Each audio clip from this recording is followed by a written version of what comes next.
ഇന്നത്തെ ലെസണിൽ നമ്മൾ ചർച്ച ചെയ്യാൻ പോകുന്നത് പാസ്റ്റിൽ അല്ലെങ്കിൽ ഭൂതകാലത്തിൽ ഒരു പ്രവൃത്തി ചെയ്തുകൊണ്ടിരിക്കുകയായിരുന്നു എന്നെങ്ങനെ പറയാം. അങ്ങനെ പറയുമ്പോൾ ആ സെന്റൻസിന്റെ സ്ട്രക്ചറിനെയാണ് നമ്മൾ ഇംഗ്ലീഷിൽ പാസ്റ്റ് കണ്ടിന്യൂസ് എന്ന് പറയുന്നത്. അവൻ ക്രിക്കറ്റ് കളിക്കുകയായിരുന്നു അല്ലെങ്കിൽ കളിച്ചുകൊണ്ടിരിക്കുകയായിരുന്നു. ആ കളിക്കുക എന്നുള്ള ആക്ഷൻ പാസ്റ്റിൽ കണ്ടിന്യൂസ് ആയിരുന്നു. അതുകൊണ്ടാണ് അതിന് പാസ്റ്റ് കണ്ടിന്യൂസ് എന്ന് പറയുന്നത്. ഞാൻ പത്രം വായിച്ചുകൊണ്ടിരിക്കുകയായിരുന്നു. ആ പ്രവൃത്തി നമ്മൾ ഈ വാചകം പറയുന്നത് കേൾക്കുമ്പോഴേ നമുക്ക് മനസ്സിലാവും ഇത് തുടർന്നുകൊണ്ടിരുന്നതാണ്, ഇപ്പോഴല്ല, പാസ്റ്റ് തുടർന്നുകൊണ്ടിരുന്നതാണ്. അപ്പോൾ അവിടെ നമ്മൾ പറയുമ്പോൾ he was reading news paper, അവൻ പത്രം വായിച്ചുകൊണ്ടിരിക്കുകയായിരുന്നു. ദേ വെയർ പ്ലേയിങ് ക്രിക്കറ്റ്, അവർ ക്രിക്കറ്റ് കളിച്ചുകൊണ്ടിരിക്കുകയായിരുന്നു. ഈ രണ്ട് സെന്റൻസിലും ഒരു പ്രത്യേകതയുണ്ട്. ഹി വാസ് പ്ലേയിങ് അല്ലെങ്കിൽ ഹി വാസ് റീഡിങ് എന്ന് പറയുമ്പോൾ വാസ് പ്ലസ് വെർബിന്റെ ing ഫോമാണ് നമ്മളവിടെ പ്രയോഗിക്കുന്നത്. അതേസമയത്ത് ദേ വരുമ്പം അവിടെ വേറും വെർബിന്റെ ing ഫോമാണ്. അങ്ങനെ സബ്ജക്റ്റ് സിംഗുലർ പ്ലൂറൽ എന്ന് പറയുന്ന ഒരു വ്യത്യാസം ഈ സെന്റൻസിൽ നമ്മൾ മനസ്സിലാക്കേണ്ടതായിട്ടുണ്ട്. അതായത് ഹി, ഷീ, ഇറ്റ്, പിന്നെ സിംഗുലറായിട്ട് പറയുന്ന ഏതും സിംഗുലർ സബ്ജക്റ്റാണ്. അപ്പോൾ സിംഗുലർ സബ്ജക്റ്റ് കഴിഞ്ഞു വരുന്ന ഓക്സിലറി വെർബ്, അതായത് സഹായക ക്രിയ സിംഗുലർ ആയിരിക്കണം. അതാണ് വാസ്.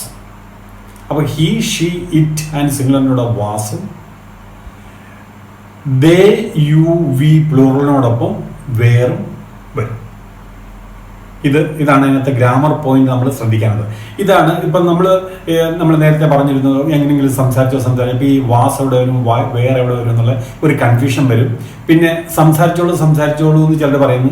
അങ്ങനെ നമ്മളങ്ങ് സംസാരിക്കുമ്പോൾ വാസ് കറക്റ്റ് സ്ഥലത്ത് വരത്തില്ല, വേറെ കറക്റ്റ് സ്ഥലത്ത് വരത്തില്ല, ഇവ അങ്ങോട്ടും ഇങ്ങോട്ടും മാറി വരും.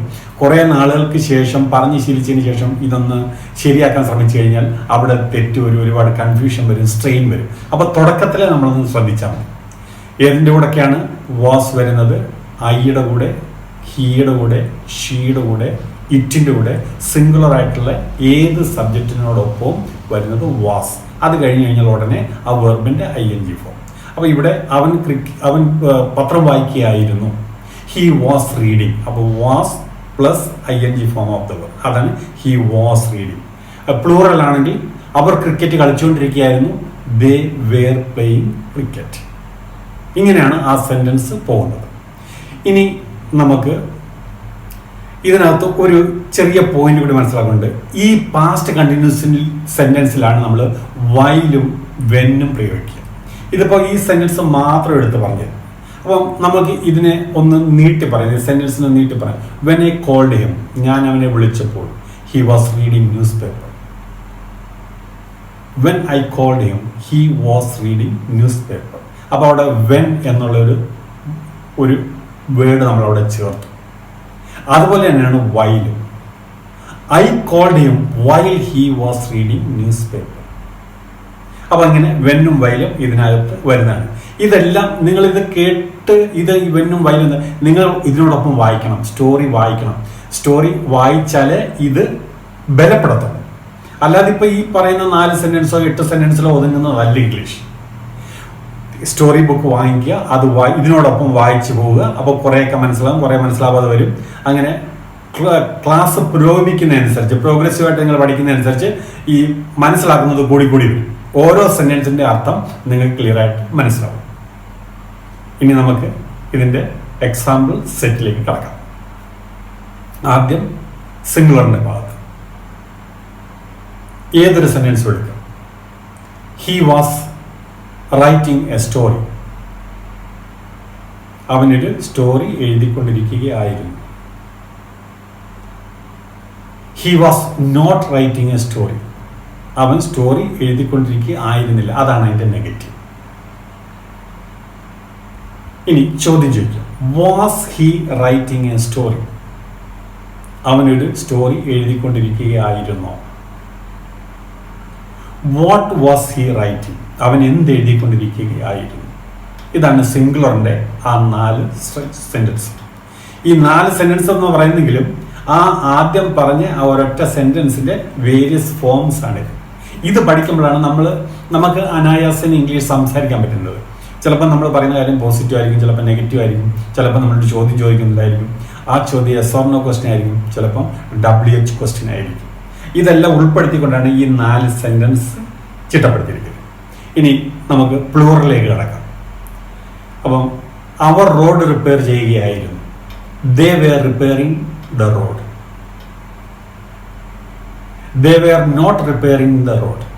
അവർ റോഡ് റിപ്പയർ ചെയ്യുകയായിരുന്നില്ല. Were they repairing the road? അവർ റോഡ് റിപ്പയർ ചെയ്തുകൊണ്ടിരിക്കുകയായിരുന്നു.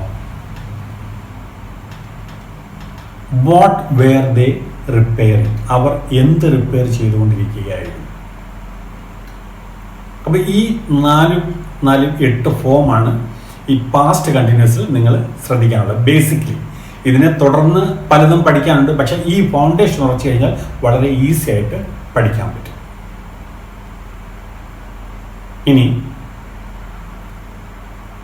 നിങ്ങൾക്ക് ഒരു എക്സർസൈസ് എന്ന നിലയിൽ ഞാൻ കുറച്ച് വാചകങ്ങൾ പറഞ്ഞ് ട്രാൻസ്ലേറ്റ് ചെയ്തു തരാം.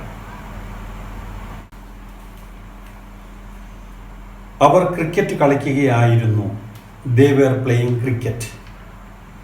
അവൻ ഹോംവർക്ക് ചെയ്യുകയായിരുന്നില്ല. He was not doing homework. അവൾ വായിച്ചുകൊണ്ടിരുന്നപ്പോൾ അവൻ ഉറങ്ങുകയായിരുന്നു. While she was reading, he was sleeping. അവർ എന്ത് ചെയ്യുകയായിരുന്നു? What were they doing? അവൻ വിളിച്ചപ്പോൾ ഞാൻ കുളിക്കുകയായിരുന്നു. When he called, I was taking bath. നിങ്ങൾക്ക് ഈ വീഡിയോ ഇഷ്ടപ്പെട്ടെങ്കിൽ സബ്സ്ക്രൈബ് ചെയ്യുക. ഒപ്പം ഞാൻ അപ്ലോഡ് ചെയ്യുന്ന വീഡിയോസ് എല്ലാം നിങ്ങൾക്ക് കൃത്യസമയത്ത് നോട്ടിഫിക്കേഷൻ കിട്ടുന്നതിന് വേണ്ടി ബെല്ലൈക്കൺ ഒന്ന് ആക്ടിവേറ്റ് ചെയ്യുക. എന്ത് സംശയം ഉണ്ടെങ്കിലും കമൻറ്റ് ബോക്സിൽ രേഖപ്പെടുത്തുക. പെട്ടെന്ന് തന്നെ നിങ്ങൾക്ക് തൃപ്തിയാവുന്നിടം വരെ വേണ്ടുന്ന എക്സ്പ്ലനേഷൻ തന്നുകൊണ്ടിരിക്കും. Thank you very much.